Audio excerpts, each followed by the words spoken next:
Hello, all you freedom-loving people. Welcome to another episode of Front Page. I'm your host, Scott Cameron Goulet.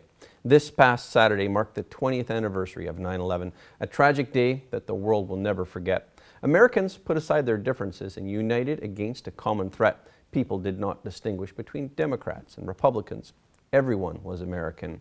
20 years have passed and many things have changed. America has reached another critical turning point. Hopefully, we will once again move beyond this critical juncture to a brighter future. May God bless America.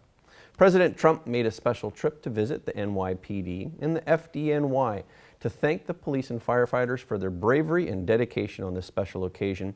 Such support is even more valuable amidst the defund the police cries of the left. The shock of the newly announced mandatory vaccine order from the White House continues to fester with many opponents. The debate over vaccines has also intensified. Polls show that the mandate will likely be defeated. Meanwhile, the British government has also decided to abandon its vaccine passport policy upon further scrutiny. Before we start the show today, we've been suspended again by YouTube on our main channel.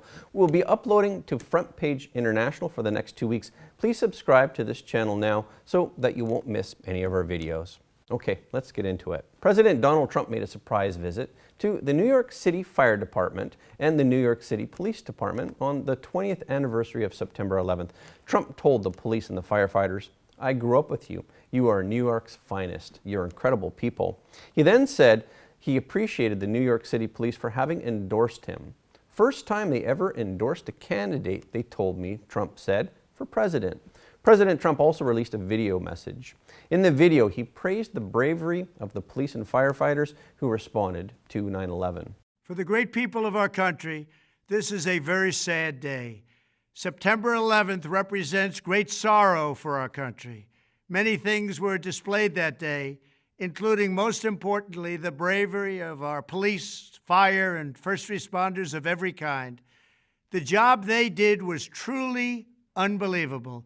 We love them and we thank them. Then he said the tragedy that occurred last week when U.S. troops were withdrawn from Afghanistan should never have happened. It is also a sad time for the way our war on those that did such harm to our country ended last week. The loss of 13 great warriors and the many more who were wounded should never have happened. He attacked the weakness and the unplanned nature of the current administration. He concluded his speech by promising that America will be great again. We will live on, but sadly our country will be wounded for a long period of time. We will struggle to recover from the embarrassment this incompetence has caused. Do not fear, however. America will be made great again. Besides the 9/11 commemorations, the hottest topic of the weekend was the federal government's new push for mandatory vaccination. USPS confirmed on Friday that the organization is not one of the agencies that is compelled to require COVID-19 vaccination under the White House's new executive order. Biden said in his Thursday remarks from Washington that the order would require all executive branch federal employees to be vaccinated. All. A USPS spokesman said the COVID-19 vaccination requirements included in the White House executive order issued on September 9, 2021 for federal employees do not apply to the Postal Service. The Postal Service is an independent agency of the executive branch. Over 630,000 people work for the USPS. The American Postal Workers Union, the APWU, in a July statement, responded to reports that the White House was mulling mandatory COVID-19 vaccination for federal workers. In a statement, the union said, "Maintaining the health and safety of our members is of paramount importance." While the APWU leadership continues to encourage postal workers to voluntarily get vaccinated, it is not the role of the federal government to mandate vaccination for the employees we represent. White House Press Secretary Jen Psaki has also repeatedly stated in public that the federal government lacks the authority to mandate COVID-19 vaccines. Besides USPS workers, members of Congress, federal judges, and their staffers are also absent from these mandates. Biden's executive order requires vaccination for federal employees, the military, and government contractors. The order would cover civilian employees of executive offices like the State Department and the Department of Defense. It would also require all military personnel to receive the vaccine, but not included in the executive order are mandates for federal employees in the legislative and judicial branches, including members of Congress, their staffers, as well as federal judges and other court employees. Earlier in the year, Speaker of the House Nancy Pelosi was asked about requiring that members of Congress be vaccinated. Pelosi's response was, she said, public health officials are encouraging wearing masks indoors. So here's the thing. We cannot require someone to be vaccinated. That's just not what we can do. The vaccination status of any member of Congress, Pelosi said, is a matter of privacy. She noted that she cannot go to the Capitol physician and say, give me the names of the people who aren't vaccinated so I can go and encourage them, or make it known to others to encourage them to be vaccinated. Pelosi concluded, so we can't do that. It is public knowledge now that requiring the vaccination status of any individual is not legal and cannot be enforced.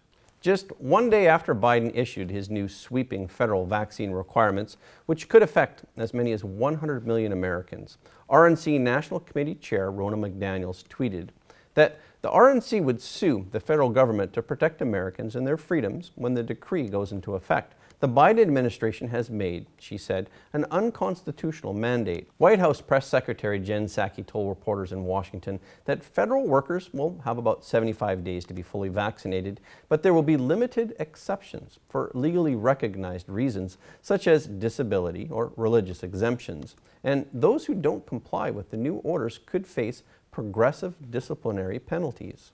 The government's hardline approach will likely not work to get more people vaccinated. It will most likely lead to more legal action. Polls show that unvaccinated Americans are unlikely to change their mind because of new policy. A new CNBC poll shows that some Americans are not going for the COVID-19 vaccine, mainly because they don't trust the government and they are worried about the side effects of the vaccine. There is little that can be done to convince them to get vaccinated. CNBC surveyed 1,775 voters from August 30th to September 2nd. Among unvaccinated voters, 84% said they would not change their decision even if the vaccine had no side effects, while 87% said they would not get vaccinated even if their employer forced them to do so. Only 5% of voters said the above would make them more likely to change their minds. Pressure from family members had little effect also, with only 2% saying that would make them more likely to get the vaccine. 53% of unvaccinated voters said that they were less likely to get the vaccine after the Department of Health announced on August 18th that they supported a booster shot, because this means the vaccine's protective effect will diminish over time.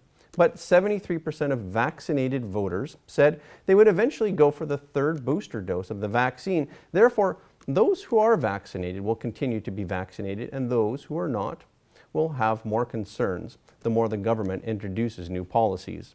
The government should not interfere, and it should let scientists express their opinions and publish the data on the number of infected people who are vaccinated and those who are not, so as to clear up the doubt in people's minds.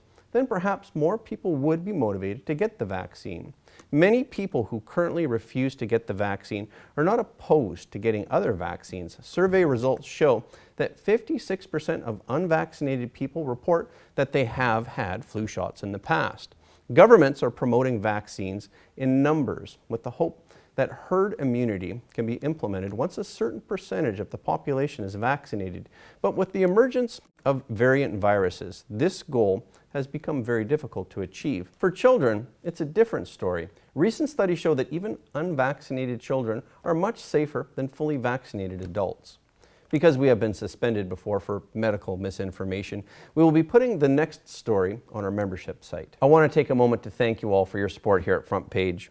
It is disheartening to see our main channel suspended again. This time, they said it was for election misinformation from an old video from a few months ago. The suspension this time will be for 2 weeks. And if we ever do get another strike, they say the channel will be deleted. It is difficult being a truth teller in this day and age, but your encouragement and your kind words do help us to keep going. We will never give up. So please help us by sharing this video so more people will know about this second channel. And if you are able to, please join us on our membership site where we have all of our videos archived and exclusive content. If anything happens to our main channel, we will be on Front Page International and on our membership site. Your support here really does help us to continue telling the truth. So we do thank you again. Okay, let's get back into it. A real-world study conducted by Israeli researchers found that previous COVID-19 infections give better protection against infection and hospitalization than COVID-19 vaccines.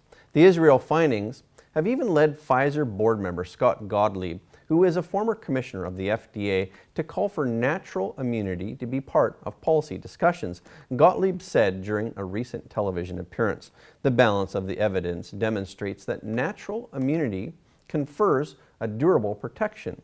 Official guidance from the CDC acknowledges that people have some level of immunity after COVID-19 recovery, but the agency still recommends the vast majority of Americans to get a COVID-19 vaccine." Dr. Rochelle Walensky, the CDC's director, last month pointed to a study conducted by CDC and Kentucky researchers that suggested that vaccines actually provide better protection than previous infection. Their result is totally opposite to the Israeli real-world study. Dr. Antony Fauci was asked on Friday about why people who have natural immunity or who have recovered from COVID-19 need to get vaccinated. Fauci responded, "I don't have a real firm answer for you on that." He suggested there should be further discussion. The government's mandatory vaccine policy affects a wider area than people expect. For example, a hospital in upstate New York has been forced to pause the delivery of babies starting September 24th because all 6 maternity workers resigned over COVID-19 vaccine mandates. Lewis County Health System CEO Gerald Kayer made the announcement in a Friday press conference. According to Kayer, 6 employees in the maternity unit resigned, and another 7 are undecided, rendering the hospital unable to safely deliver children. Kayer said 165 hospital employees have yet to be vaccinated against COVID-19. That's 27% of the workforce. New York State announced in August that all healthcare workers at hospitals and long-term care facilities across the state would be getting at least their first dose of vaccination by September 27th. The announcement prompted 30 workers to get vaccinated, while another 30 resigned. Kayer said hospitals are not the only institutions that are encountering this challenge. There are now thousands of vacancies north of the New York State Thruway, all because of vaccine mandates. New York isn't the only state with healthcare workers who refuse to get vaccinated. Last month, a group of New Mexico healthcare workers protested vaccine mandates, which they say take away people's choice and informed consent and violate medical codes of ethics as well as fundamental human rights, the Constitution, and the Nuremberg Code. According to U.S. Surgeon General Vivek Murthy, Biden will announce more COVID-19 measures before the UN General Assembly meets this week. At the same time, the UK's vaccine passport policy has suddenly taken a sharp turn. British Health Minister Sajid Javid said on Sunday that people do not need to show their so-called vaccine passports when entering nightclubs, concerts, or various large events in England. But just last week, UK Vaccine Minister Nadhim Zahawi said that the end of September was the right time to launch the vaccine passport for crowded venues. The British Health Minister's sudden change in tone on Sunday comes after British lawmakers across the public spectrum voiced strong opposition to the plans this week. Javid explained on Sunday that the UK government had investigated the evidence and concluded that the vaccine passport could be abandoned. Businesses welcomed the government's new measures, expressing hope that companies can now plan to rebuild their business and regain the confidence of their customers. The UK music venue Trust also welcomed the government's announcement, saying that the vaccine passport was problematic. Also on Sunday, the UK government said Prime Minister Boris Johnson is expected to repeal some powers from the Coronavirus Act so that the government will no longer have the powers to shut down the economy, apply restrictions to events and gatherings, disrupt education, extend time limits for urgent warrants, or detain infectious people.